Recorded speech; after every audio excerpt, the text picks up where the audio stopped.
Rotarian doctor K Srinivasan, MP Jayaram மற்றும் திருமதி கீதா சங்கர் ஆகியோர் பப்ளிக் ரிலையன்ஸ் ஆஃப் இந்தியா திருச்சியில் நடைபெறும் பதவியேற்பு நிகழ்வில் கலந்து கொண்டு சிறப்பிக்கிறார்கள். உத்தரப்பிரதேச மாநிலம் வாரணாசியில் 4 புதிய வந்தே பாரத் ரயில் சேவையை பிரதமர் மோடி கொடியசைத்து தொடங்கி வைத்தார். எர்ணாகுளம், பெங்களூரு, பனாரஸ், கஜுராஹோ, லக்னோ, ஷஹாரான்பூர், பிரோஸ்பூர், டெல்லி வழித்தடத்தில் வந்தே பாரத் ரயில்கள் இயக்கப்படுகின்றன.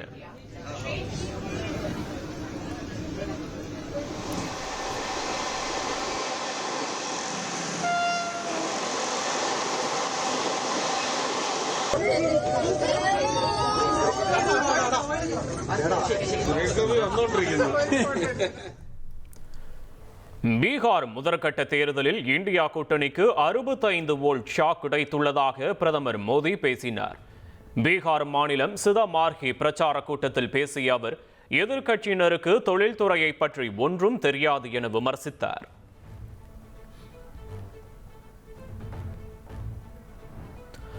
தமிழ்நாட்டில் வாக்காளர் பட்டியல் சிறப்பு தீவிர திருத்த பணிகளை அவசரமாக நடத்துவது ஏன் என முதல்வர் ஸ்டாலின் கேள்வி எழுப்பினார். கொள்கை ரீதியில் திமுகவை வீழ்த்த முடியாதவர்கள் தேர்தல் ஆணையம் மூலம் வீழ்த்த நுழைப்பதாக பேசினார்.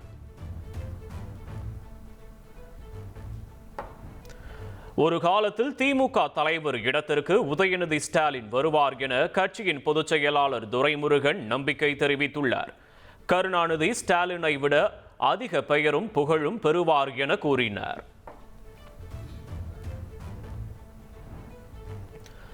சுய லாபத்திற்காக பெண்கள் பாதுகாப்பில் இபிஎஸ் அரசியல் செய்வதாக திமுக அமைப்பு செயலாளர் ஆர்.எஸ். பாரதி குற்றம் சாட்டினார். திமுக அரசு பெண்கள் பாதுகாப்பில் எந்த சமரசத்திற்கும் இடம் கொடுக்காது என உறுதியளித்தார். சென்னையில் உள்ள 37 வெளிநாட்டு தூதரகங்களுக்கு இமெயில் மூலம் வெடிகுண்டு மிரட்டல் விடுக்கப்பட்டுள்ளது. மோப்பனாய் வெடிகுண்டு நிபுணர்கள் உதவியுடன் சோதனை நடத்திய போலீசார் புரளி என்பதை உறுதி செய்தனர். நகைச்சுவை என்ற பெயரில் உருவகேலி செய்வதை ஏற்றுக்கொள்ள முடியாது என நடிகை கௌரி கிஷன் தெரிவித்துள்ளார்.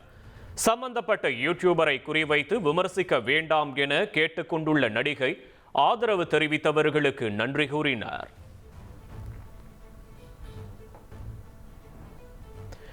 சென்னையில் நடந்த அதர்ஸ் பட நிகழ்ச்சியில் நடிகை கௌரி கிஷன் யூடியூபர் இடையே வாக்குவாதம் ஏற்பட்ட சம்பவம். நடிகை மனதை புண்படுத்தும் நோக்கில் கேள்வி கேட்கவில்லை என யூடியூபர் வருத்தம் தெரிவித்துள்ளார்.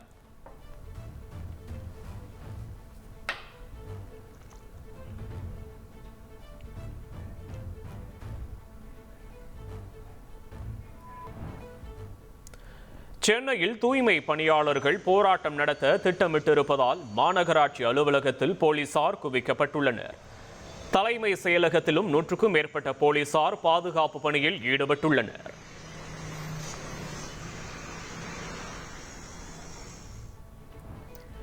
பிங்க் ஆட்டோக்களை ஆண்கள் இயக்கினால் பறிமுதல் செய்யப்படும் என சென்னை ஆட்சியர் எச்சரிக்கை விடுத்துள்ளார். பெண்களுக்கான பிங்க் ஆட்டோக்களை ஆண்கள் இயக்குவதாக புகார் எழுந்ததை தொடர்ந்து நடவடிக்கை.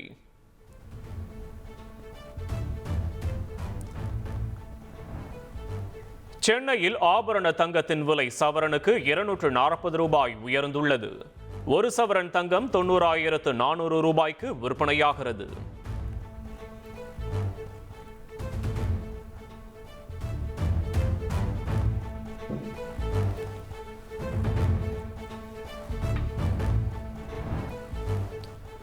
சேலம் மாவட்டம் சங்ககிரி அருகே கடந்த 4ஆம் தேதி நகைக்காக 2 மூதாட்டிகள் கொல்லப்பட்ட வழக்கில் மேலும் ஒருவர் கைது செய்யப்பட்டார். மூதாட்டி உடல்களை கல்குவாரியில் வீச உதவிய குற்றச்சாட்டில் போலீசார் நடவடிக்கை எடுத்துள்ளனர்.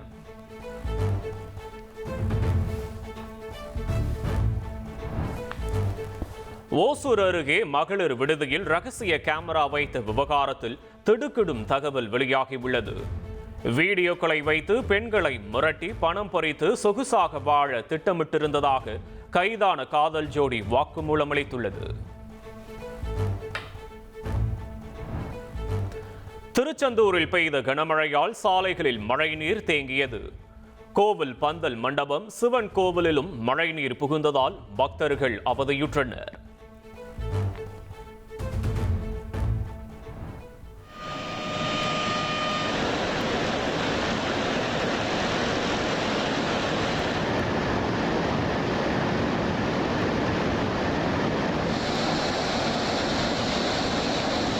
மதுரை மாவட்ட குடிநீர் மற்றும் விவசாய தேவைக்காக வைகை அணையிலிருந்து வினாடிக்கு 700 கன அடி தண்ணீர் திறக்கப்பட்டுள்ளது. ஆற்றில் அமைக்கப்பட்டுள்ள நூற்றுக்கணக்கான உறை கிணறுகளில் நீர்மட்டம் உயரும் என விவசாயிகள் நம்பிக்கை தெரிவித்துள்ளனர். திருப்பதி ஏழுமலையான் கோயிலுக்கு கலப்பட நெய் விநியோகம் செய்த வழக்கில் மேலும் ஒருவரை சிபிஐ அதிகாரிகள் கைது செய்தனர். சிபிஐ தொடர்ந்து விசாரணை நடத்தி வரும் நிலையில் மேலும் பலர் கைது செய்யப்படலாம் என எதிர்பார்க்கப்படுகிறது.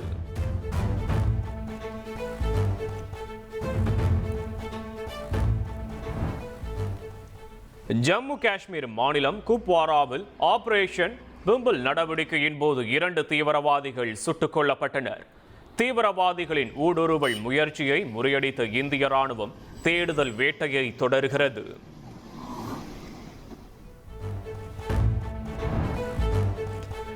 டெல்லி விமான நிலையத்தில் விமான சேவைகள் சீரானது. AMSS-இல் ஏற்பட்ட தொழில்நுட்ப கோளாறு முழுவதும் சீர் செய்யப்பட்டதாக இந்திரா காந்தி விமான நிலைய நிர்வாகம் அறிவித்துள்ளது.